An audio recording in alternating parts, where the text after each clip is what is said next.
जय जय राम। श्रीराम जय राम जय जय राम।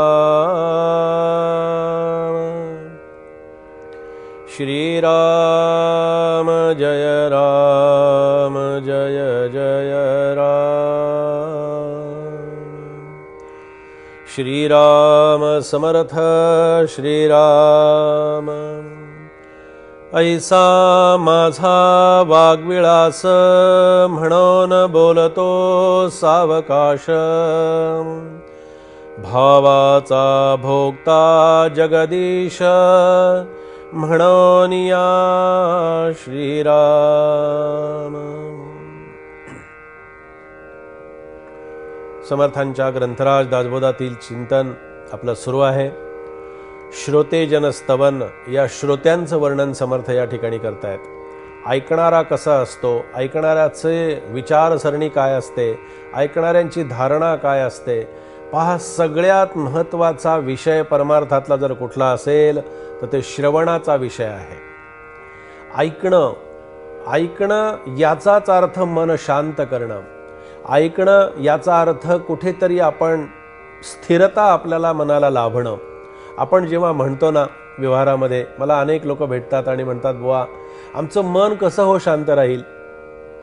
आमच्या मनामध्ये एक प्रकारचे सारखे विचार चक्र चालू असतात आणि नको त्या विचारांनी मन इतकं ग्रस्त झालेलं असतं। खरं सांगू आपल्याला की आपली इतर कुठल्या तरी शारीरिक व्याधीपेक्षा सुद्धा या मनाची व्याधी फार कठीण असते पहा। या मनावरती जे काही संस्कार होतात, मनावरती जे काही आपण पाहत असतो, ऐकत असतो, बघत असतो, शेजारी पाहत असतो, मित्र मैत्रिणींचं काही आपण पाहत असतो किंवा आपल्या परिवारातले काही घटना आपण पाहत असतो, कारण नसताना सुद्धा त्या घटनांचा परिणाम आपल्या मनावरती झालेला आपल्याला पाहायला मिळतो। म्हणून मन स्वच्छ करा, मन निर्भर ठेवा, मन सामर्थ्य संपन्न ठेवा।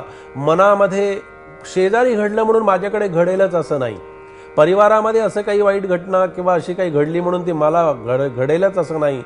जी घटना घडणार आहे ते विधिलिखित कोणालाही, ब्रह्मदेवालाही चुकवता आलं नाही, ईश्वरालाही चुकवता आलं नाही, संतांनाही चुकवता आलं नाही। हा एकच विचार मनामध्ये करावा की मला काहीही झालेलं नाही, मला काहीही होत नाही आणि मला काहीही होणार नाही। ही जर मनाची निर्भरता असेल ना तर मनानं इतकी मनामध्ये शक्ती आहे, एवढं मनामध्ये सामर्थ्य आहे। पण हे सामर्थ्य कसं मिळावं, हे सामर्थ्य कसं प्राप्त व्हावं, या सामर्थ्याची उपासना करणं म्हणजे नेमकं काय करणं तर अशा ग्रंथांचं श्रवण करणं, अशा ग्रंथांचं चिंतन करणं, अशा ग्रंथांचं मनन करणं हे फार महत्त्वाचं असतं पहा। समर्थ रामदास स्वामी सुद्धा स्वतः ज्या ज्या ठिकाणी वास्तव्य करत असत त्या त्या ठिकाणी जर कुठे कथा चाललेली असेल, कुठे कीर्तन चाललेलं असेल, कुठे निरूपण चाललेलं असेल, कुठे सत्संग चाललेला असेल, संतांच्या दृष्टीने सगळे सत्संग, सगळे विचार, सगळे पंथ, सगळे संप्रदाय, कुठल्याही प्रकारचा भेदभाव ज्यांच्यामध्ये नसतो त्यांना संत असं म्हणतात। ज्यांची वृत्ती संत झालेली असते, ज्यांची वृत्तीच शांत झालेली असते त्यांनाच संत असं म्हणतात। आणि अशा संतांच्या मुखातून हे शब्द बाहेर पडू शकतात पहा। अन्यथा हे शब्द बाहेर पडणं हे फार कठीण असतं। माझ्याजवळ काहीच नसतं पण मी माझ्या वाणीतून, माझ्या विचारातून आणि माझ्या बोलण्यातून किती उद्धटपणा व्यक्त करत असतो पहा। अरे जवळ तर काहीच नसतं, बोलण्यासारखं, सांगण्यासारखं काहीही तुझ्याजवळ नाही, ना ज्ञान नाही, ना भक्ती नाही, ना वैराग्य नाही, ना कशाचीच तुझ्याजवळ शिदोरी नसताना सुद्धा तो इतक्या अशा प्रकारच्या गप्पा मारत असतो। म्हणून समर्थ या ठिकाणी असं म्हणतात की श्रोता जो आहे या श्रोत्याला हे ज्ञान द्यावं। समर्थांच्या परंपरेतले एक शिष्य होते जे रंगनाथ स्वामी, ते रंगनाथ स्वामी कीर्तनामध्ये इतके तल्लीन होऊन जात असत, इतके तल्लीन होऊन जात असत की समर्थमय होऊन जायचे। सांगत असताना त्यांना देहभान हरपून जायचे। सद्गुरू भगवान श्रीधर स्वामी महाराज जेव्हा चिंतनाला बसत असत, सांगायला बसत असत, 3-3 तास त्यांची सांगत असतानाच समाधी लागायची। काय कारण असावं? याचं कारण एकच असायचं की सांगणारे ते स्वामी असायचे, पण ऐकणारा श्रोता हा तितक्याच दर्जाचा असायचा, तितकाच मोठा असायचा आणि तितकाच अधिकार असायचा त्याचा की तो ग्रहण करू शकत होता.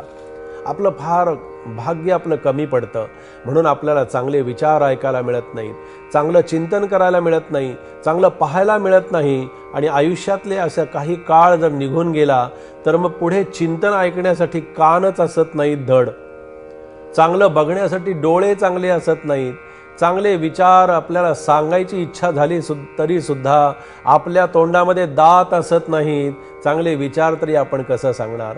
म्हणून आम्ही गमतीने एकदा सांगत असतो की जोपर्यंत तोंडात दात आहेत, जोपर्यंत वाणी चांगली आहे, तोपर्यंत छान भजन म्हणा, रामकृष्ण हरीचा जप करा आणि म्हणा हरे राम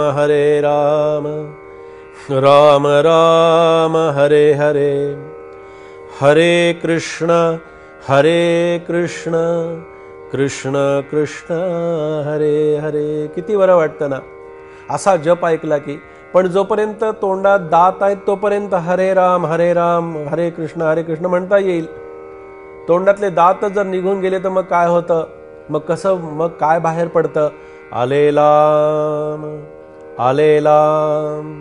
लाम लाम आले आले कुठनं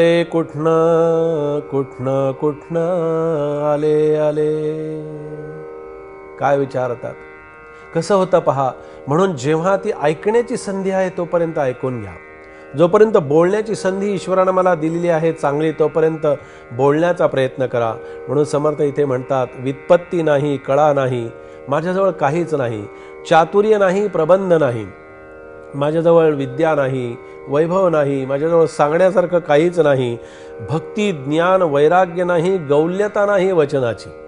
म्हणजे मला असं वाटतं, समर्थ म्हणतात पहा, की मी हे विचार सांगण्यासाठी किंवा सांगत असताना माझ्याजवळ काहीच नसताना मी हे सांगतो आहे. पण माझ्याजवळ काहीच नाही हे असा विचार मनामध्ये येणं हे सुद्धा एक फार मोठी ईश्वरानं केलेली कृपा असते पहा. ज्याच्याजवळ खरं काही असताना तो इतक्या लीनतेनेच हे सांगू शकतो. म्हणून अशा समर्थ विचारांच्या मध्ये आणि या वाणीच्या माध्यमातून समर्थ आपल्यासमोर जे चिंतन ठेवता आहेत त्या चिंतनामध्ये आपण राहावं, त्या आनंदामध्ये राहावं आणि मग रामाला प्रार्थना जशी समर्थ करता आहेत त्या प्रार्थनेमध्ये राहावं. प्रार्थनेमध्ये शक्ती आहे, प्रार्थनेमध्ये सामर्थ्य आहे, प्रार्थनेमध्ये चिंतनाची शक्ती त्याच्यामध्ये लपलेली असते. म्हणून ईश्वराची प्रार्थना ही अंतर्मुखतेनं अंतर्वृत्तीनं करण्याचा आपण प्रयत्न करावा. हाच समर्थांचा समर्थ विचार आज आपण इथे श्रवण केलेला आहे. जय जय रघुवीर समर्थ.